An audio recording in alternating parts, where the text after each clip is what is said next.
दोस्तों, आज की कहानी है साहूकार की धोखाधड़ी। बड़ी ही दिलचस्प मज़ेदार कहानी है, तो कहानी को पूरी सुनिएगा। दोस्तों, अकबर बीरबल के किस्से हमने बहुत सुने हैं। बीरबल अकबर के दरबार में ऐसा दरबारी था जो हर समस्या को चुटकियों में हल कर देता था। बादशाह अकबर भी अपनी हर समस्याओं को बीरबल द्वारा सुलझा लिया करते थे। किसी नगर के बाहर जंगल में एक साधु रहा करता था। साधु का एक गुरु भी था जिसकी उम्र काफ़ी हो चुकी थी। गुरु अंधा था, उसका लालन पालन साधु ही किया करता था। उस साधु के पास कुटिया में एक साहूकार भी आया करता था। एक दिन साधु ने साहूकार से कहा, मैं 1 साल की तपस्या के लिए हिमालय पर्वत पर जाना चाहता हूँ। साहूकार ने कहा, ठीक है, चले जाओ, मैं तुम्हारे बाद तुम्हारे गुरु का ध्यान रखूँगा। साधु ने कहा, बात वह नहीं है। दरअसल बात यह है कि मेरे पास कुछ धन है जिसको मैं साथ लेकर नहीं जाना चाहता। अगर यहाँ कुटिया में वह धन रखा तो वह चोरी हो जाएगा। इसलिए मैं आपसे गुजारिश करता हूँ कि आप उस धन को रख लीजिए और जब भी मैं वापस आऊँ उस धन को मुझे वापस कर दे देना। यह धन मेरे जीवन की जमा पूंजी है जो मेरे बुढ़ापे का सहारा है। आप इसको मेरी अमानत समझकर रख लीजिएगा।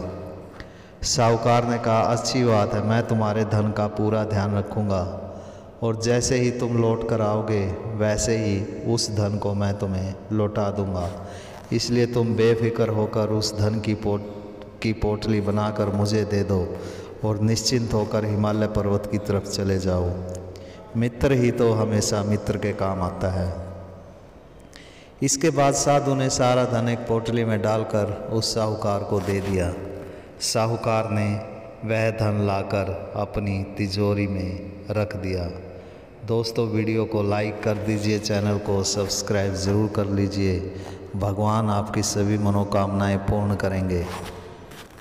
साधु वहाँ से हिमालय पर्वत के लिए निकल गया। वह 1 साल तक हिमालय पर्वत पर तपस्या करता रहा। इसके बाद वह हिमालय पर्वत से लौट आया। वहाँ से लौटने के बाद वह अपने धन को लेने के लिए कुटिया में जाने की बजाय सीधा साहूकार के घर पर चला गया। साहूकार का घर नगर में बादशाह अकबर के महल के पास ही पड़ता था। साहूकार उसको घर पर ही मिल गया। साहूकार को देखते ही साधु ने पूछा, और बंधु कैसे हो? लाओ, मुझे मेरा धन वापस दे दो। साहूकार ने साधु से कहा, तुम कौन हो और तुम किस धन के बारे में बात कर रहे हो? साधु हैरान होकर बोला, अरे यह तुम क्या कह रहे हो? क्या तुम मुझको नहीं जानते? साहूकार ने उत्तर दिया, नहीं, मैं तुमको नहीं जानता। साधु ने कहा, अरे ऐसा कैसे हो सकता है? मैंने तुमको धन दिया था एक पोटली में बांधकर, क्या तुम भूल रहे हो? बंधुवर, ऐसा मत करो। वह धन मेरे सारे जीवन की जमा पूंजी थी। अगर वह धन मुझे नहीं मिला तो मैं अपना गुजारा कैसे करूँगा? इसलिए मैं आपसे गुजारिश करता हूँ कि वह धन मुझे वापस दे दो। साहूकार ने कहा, अरे पाखंडी साधु, यह तुम क्या कह रहे हो? तुमने मुझको धन कब दिया था? तुम यहाँ से दौड़ जाओ, नहीं तो मैं अपने नौकरों से तुम्हें पिटवा दूंगा। इसके बाद साहूकार ने 2-3 नौकर वहाँ पर बुला लिए। साधु डर गया और वह साहूकार के घर से बाहर निकल आया। साहूकार की बेईमानी से साधु बड़ा दुखी हुआ। साधु ने बादशाह अकबर के दरबार में शिकायत करने का निश्चय कर लिया। साधु बादशाह अकबर के दरबार में आ गया। बादशाह अकबर ने साधु से पूछा, कहो महात्मा जी, कैसे आना हुआ और हम आपकी क्या सेवा कर सकते हैं? साधु ने बादशाह अकबर को अपने साथ हुई धोखाधड़ी के बारे में पूरा विस्तार से बता दिया। दोस्तों, चैनल को सब्सक्राइब ज़रूर कर लीजिए। बादशाह अकबर ने एक सैनिक को आदेश दिया कि उस साहूकार को बुला कर लाया जाए। थोड़ी ही देर में साहूकार को लेकर वह सैनिक दरबार में आ गया। बादशाह अकबर ने साहूकार से पूछा, हाँ भाई, यह साधु तुम्हारे खिलाफ शिकायत लेकर आया है कि तुमने इसका धन लेकर इसको वापस नहीं दिया। क्या यह साधु सही कह रहा है? साहूकार ने हाथ जोड़कर कहा, जहाँपना, यह साधु बिल्कुल झूठ बोल रहा है। मैं तो इसको जानता भी नहीं हूँ और यह पता नहीं किस धन के बारे में बात कर रहा है। इसने मुझे कोई भी धन नहीं दिया। आज से पहले मैंने इस साधु को कभी देखा भी नहीं है। साधु ने कहा, नहीं जहाँपना, यह साहूकार झूठ बोल रहा है। मैंने इसको धन एक पोटली में डाल कर दिया था। अभी यह उस धन को वापस करने के लिए मुकर रहा है। बादशाह अकबर फैसला नहीं कर पा रहे थे कि कौन झूठ बोल रहा है और कौन सच। बादशाह अकबर ने सभी दरबारियों से पूछा, बताइए कौन झूठा है कौन सच्चा, साहूकार या साधु? किसी दरबारी ने साहूकार को झूठा कहा तथा किसी ने साधु को। एक दरबारी ने कहा कि साधुओं के पास धन कहाँ से आया, इसलिए यह साधु ही झूठ बोल रहा है, जो जानबूझकर साहूकार को फंसाना चाहता है तथा उससे धन ऐंठना चाहता है। कोई भी फैसला होता दिखाई नहीं दे रहा था। बीरबल दरबार में नहीं था, वह किसी काम के लिए नगर में गया हुआ था। बादशाह अकबर ने एक नौकर को आदेश दिया कि बीरबल को अभी बुला कर लाया जाए। नौकर बीरबल को बुलाने के लिए बीरबल के घर की तरफ चल पड़ा, लेकिन बीरबल उसको नज़दीक ही आता दिखाई दे दिया। बीरबल नौकर के साथ दरबार में आ गया। बादशाह अकबर ने बीरबल से कहा, बीरबल, यह साधु शिकायत लेकर आया है इस साहूकार के खिलाफ। अब तुम ही इनका कोई फैसला करो। बीरबल ने साधु से पूछा तो साधु ने अपने साथ हुई धोखाधड़ी के बारे में बीरबल को भी पूरा विस्तार से बता दिया। बीरबल ने साहूकार से पूछा, क्या यह साधु सच बोल रहा है? क्या तुमने इसका धन इसको वापस नहीं किया? साहूकार ने उत्तर दिया, हुजूर, यह साधु झूठा है। मैं तो इस साधु को जानता ही नहीं और मैं आज से पहले इस साधु को कभी देखा भी नहीं है। पता नहीं इस साधु को मुझसे क्या दुश्मनी है जो यह मेरी शिकायत लेकर आपके पास चला आया, और इस साधु के पास धन कहाँ से आया जो यह किसी के पास रखेगा। यह साधु बिल्कुल झूठ बोल रहा है। बीरबल ने साधु से पूछा, जब तुमने इस साहूकार को धन की पोटली दी तो क्या वहाँ पर कोई और था, यानी कोई गवाह है तुम्हारे पास जिसके सामने तुमने इस साहूकार को धन दिया था? साधु ने कुछ सोचकर उत्तर दिया, जी हुजूर, जब मैंने साहूकार को धन की पोटली दी थी उस समय कुटिया में मेरे गुरु मौजूद थे।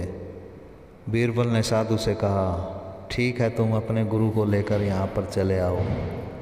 अगर वे तुम्हारे पक्ष में गवाही दे देंगे तो फिर हमें यकीन हो जाएगा। साधु अपने गुरु को साथ लेकर आने के लिए वहाँ से निकल गया।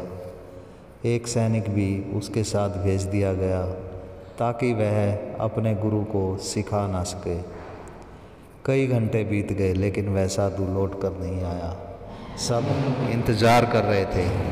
तब तक बीरबल दरबार के दूसरे कार्य निपटाने में लग गए। इस बीच साहूकार ने बीरबल से कहा, हुजूर, वह साधु लौट कर नहीं आएगा। वह साधु झूठा है और उसके पास कोई भी गवाह नहीं है, इसलिए मुझे जाने दो, काफ़ी समय बीत गया है। बीरबल ने पूछा, ऐसा क्यों, और तुम ऐसा कैसे कह सकते हो कि वह लौट कर नहीं आएगा? साहूकार ने कहा, उस साधु की कुटिया नगर से काफ़ी दूर है, उसको जाने में ही कई घंटे लग जाएंगे। बीरबल ने कहा, कोई बात नहीं, 2 घंटे में ना सही 4-5 घंटे में तो लौट आएगा। फैसला गवाही के बाद ही हो पाएगा। साहूकार ने उत्तर दिया, हुजूर, उसके पास कोई भी गवाह नहीं है। बीरबल ने पूछा, ऐसा तुम क्यों कह रहे हो? साहूकार ने उत्तर दिया, हुजूर, क्योंकि उसके गुरु की तो 4-5 महीने पहले ही मृत्यु हो चुकी है। उसको अपना गुरु कुटिया में नहीं मिलेगा, इसलिए आप मुझे यहाँ से जाने दीजिए। बीरबल ने कहा, ठीक है, चले जाना, लेकिन हमें साधु का इंतज़ार तो करना ही पड़ेगा। सैनिक भी उसके साथ गया है। घंटे भर बाद साधु लौट आया। उसका मुंह लटका हुआ था और वह बहुत दुखी लग रहा था। दोस्तों, चैनल को सब्सक्राइब ज़रूर कर लीजिए। बीरबल ने साधु से पूछा, क्या हुआ, तुम अपने गुरु को साथ लेकर नहीं आए? साधु ने उत्तर दिया, हुजूर, मेरे गुरु की 4-5 महीने पहले मृत्यु हो चुकी है, ऐसा दूसरे साधुओं ने बताया। मेरे पास सिर्फ मेरे गुरुजी ही थे गवाही देने के लिए। साहूकार ने खुश होकर कहा, बीरबल जी, मैंने आपसे पहले ही कहा था कि इसका गुरु मर चुका है, और अगर वह जिंदा भी होता तो मेरे खिलाफ गवाही दे ही नहीं सकता था, क्योंकि इसका गुरु तो अंधा था। इसलिए अब इस पाखंडी साधु को मेरे खिलाफ शिकायत करने का दंड दीजिए। बीरबल ने कहा, दंड तो ज़रूर मिलेगा, लेकिन साधु को नहीं, तुम्हें। मैं तुम्हें आदेश देता हूँ, इस साधु का धन वापस कर दो, नहीं तो तुम्हें कड़ा दंड दिया जाएगा। साहूकार ने कहा, बीरबल जी, मेरा कोई कसूर नहीं है, मैं तो इस साधु को जानता भी नहीं, और किसी ने भी नहीं कहा कि मैंने धोखाधड़ी की है। ना इस साधु के पास ऐसा कोई गवाह है जो मेरे खिलाफ गवाही दे सके। बीरबल ने कहा, अगर तुम साधु को नहीं जानते तो तुम्हें कैसे पता कि इसकी कुटिया यहाँ से कितनी दूर है, और तुम्हें कैसे पता कि इस साधु का गुरु मर चुका है, और तुम्हें तो यह भी पता है कि इसका गुरु अंधा था, इसलिए तुम इस साधु को अच्छी तरह से जानते हो। तुम चुपचाप इसका धन लौटा दो, नहीं तो तुम्हें फांसी पर टांग दिया जाएगा। यह सुनकर साहूकार इधर उधर ताकने लगा, क्योंकि उसकी चोरी पकड़ी गई थी। बीरबल ने साहूकार को जब मृत्यु दंड का डर दिखाया तो साहूकार ने कहा, मुझे माफ़ कर दीजिए, मैंने इस साधु के साथ धोखा किया है, मैं इसको इसका धन लौटा दूंगा। बीरबल ने साहूकार से कहा, धन ही नहीं, तुम्हें 1 साल का पूरा ब्याज भी लौटाना पड़ेगा, और 100 असरफियाँ तुम्हें सरकारी खजाने में भी जमा करवानी पड़ेगी, क्योंकि तुम गुनहगार हो और तुमने इस साधु को धोखा दिया है। साहूकार ने सारा धन उस साधु को लौटा दिया तथा 100 असरफियाँ जुर्माने के तौर पर शाही खजाने में जमा करवा दी। साधु ने बीरबल का धन्यवाद किया। दोस्तों, इस प्रकार बीरबल ने एक बार फिर अपनी समझदारी से दूध का दूध, पानी का पानी कर दिया। दोस्तों, चैनल को सब्सक्राइब ज़रूर कर लीजिए। इस कहानी को लाइक करना मत भूलिएगा। धन्यवाद। भगवान आपकी सभी मनोकामनाएं पूर्ण करेंगे।